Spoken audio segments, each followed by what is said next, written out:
내년 2022년 3월 9일이 제20대 대통령 선거일이라는 건 기억하고 있지? 그런 의미에서 오늘은 대권주자 중 한 명인 국민의힘 윤석열 후보의 비하인드 스토리를 들려줄게. 그는 1960년 12월 18일 서울에서 태어났어. 만 60세 쥐띠고 혈액형은 B형이야. 서울대 법대 79학번으로 동기생 중에선 남기춘 전 서울서부지검장이 절친이라고 알려져 있어. 특히 윤석열 전 총장이 박근혜 정부 시절 법무부 징계 처분을 받았을 당시 남기춘 변호사가 특별 변호인으로 나선 적도 있어. 윤석열 후보는 대학 시절에 재미난 에피소드가 하나 있는데 바로 가짜 서울대 법대생 사건이야. 윤 후보의 또 다른 동기인 석동현 변호사가 졸업앨범 제작 책임을 맡았었는데 평소 친하게 지내던 창경이 형의 이름이 보이지 않는 것을 수상하게 여겨서 대학 학적과의 사실관계를 문의했다고 해. 그래서 결국 창경이 형의 법대생 사칭을 밝혀냈다고 하는데 당시 윤 후보가 남기춘 전 서울서부지검장과 석동현 변호사와 함께 창경이 형을 잡으러 서울 신림동 일대를 뒤졌다는 이야기도 있어.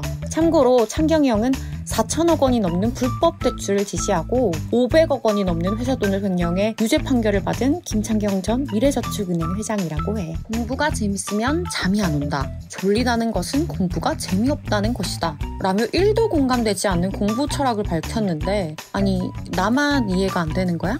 무튼 재미없는 암기 과목들은 주로 낮에 하고 좋아하는 과목들은 졸려도 계속 할 수 있는 밤에 공부해서 학습 능률을 끌어올렸다고 해. 그는 서울대 법학과 4학년 때 1차 사법시험에 합격했지만 이후 2차에서 9년간 낙방하다 1991년 33회 사법시험에 합격해. 만약 2차 시험을 시작했을 때의 나이가 20살이었다면 30살을 코앞에 둔 시점에야 겨우 합격했다는 소리잖아. 10년이면 금수강산도 변한다는데 불굴의 집념과 끈기에 박수를 보내지 않을 수가 없네. 이건 진짜 인정. 한편 윤석열 후보는 친구의 결혼식에 참석한 덕분에 사법고시에 합격했다고 해. 시험 직전에 대구에서 친구 결혼식이 있었는데 처음에는 못 간다고 했지만 친구 생각에 마음이 편하지 않았다는 거야. 어쩌겠어. 대구에 가기는 해야겠고. 그래서 가는 버스 안에서라도 공부를 좀 해야겠다는 생각에 수험서를 폈는데 마침 그 부분이 딱 시험에 출제돼 최고득점으로 합격했다는 합격 비화가 있어. 근데 차 안에서 책 보면 멀미 나지 않니? 윤 후보는 이 정도는 해야 하지 않나는 생각에 시험과 관련 없는 것도 배우면서 만족할 때까지 공부를 했다고 해. 그는 스스로를 재주는 없어도 어려움이 있어도 쉽게 포기하지 않는 사람이라며 옷 벗고 나올 때까지 긴장하면서 치열하게 살아왔다고도 하고 또 어떤 일이라도 성공시킬 수 있는 자신이 있다고 강조하기도 했지. 얼마 전 그러니까 11월 18일 목요일에 대학 수학능력시험이 있었잖아. 수능을 하루 앞둔 17일에 윤 후보가 페이스북에 올린 글이 화제가 된 적이 있어. 저도 사법시험을 아웃수한 사람이라 어느 정도 그 기분을 안다며 전국 수험생들을 위한 나름의 응원 메시지를 보냈지만 돌아오는 반응은 꽤 살벌했어. 그는 아웃수하란 이야기냐? 부정타기 아웃수 얘기는 왜 꺼내느냐? 수험생에게 할 소리는 아닌 것 같다. 등의 부정적인 반응을 인식해서 공부를 하다 보면 어떤 말로도 위로가 되지 않는 외롭고 고독한 순간이 찾아올 때가 있다며 하지만 오늘이 지나면 내일이 오고 어김없이 새로운 날이 온다. 여러분은 인생의 히어로 라며 기존의 아홉수에 대한 내용을 삭제하고 다시 글을 게재하기도 했어. 현 박범계 법무부 장관이 국회의원에 당선됐을 때 연수원 동기들이 축하 자리에 모였는데 참석했던 윤석열 후보는 아무 말 없이 술 한 잔만 마신 뒤 10분 만에 자리를 떠났다고 해.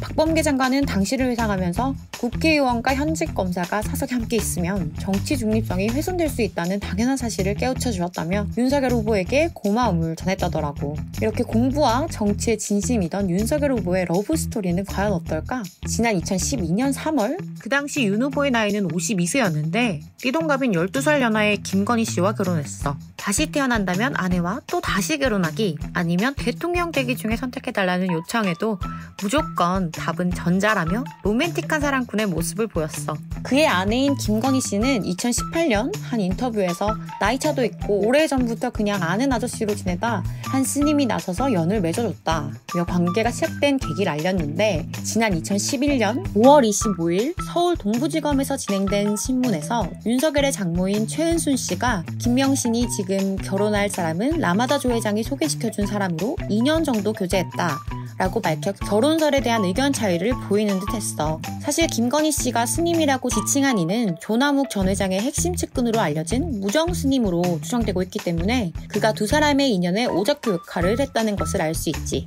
포털 사이트에서 도리도리를 검색하면 윤석열 후보의 이미지가 나올 정도로 그가 발언할 때마다 고개를 흔드는 습관은 워낙 잘 알려져 있는데 윤 후보 자신도 도리도리 습관과 다리 쩍벌 자세가 심하다는 생각이 들었다면서 정치 처음 하는 분들 중에 도리도리 하다 고친 분들이 꽤 있다고 한다. 쩍벌도 신경 쓰고 있다. 털어놨다고 해. 실제로 얼마 전부터 말투와 자세, 걸음걸이 등에 대한 이미지 컨설팅을 받고 있기도 하고 윤 후보는 자신을 음식으로 비유해보라는 질문에 김치찌개라고 대답하며 원래 단순하고 심플한 걸 좋아하는데 김치찌개가 단순하면서도 만들기 편하기 때문에 자신과 닮았다고, 또 양장피에는 소주, 막걸리에는 식물성 안주, 소맥에는 치킨이라며 술의 종류에 따라 궁합이 좋은 안주를 소개하며 남다른 애주가의 면모를 보이기도 했어.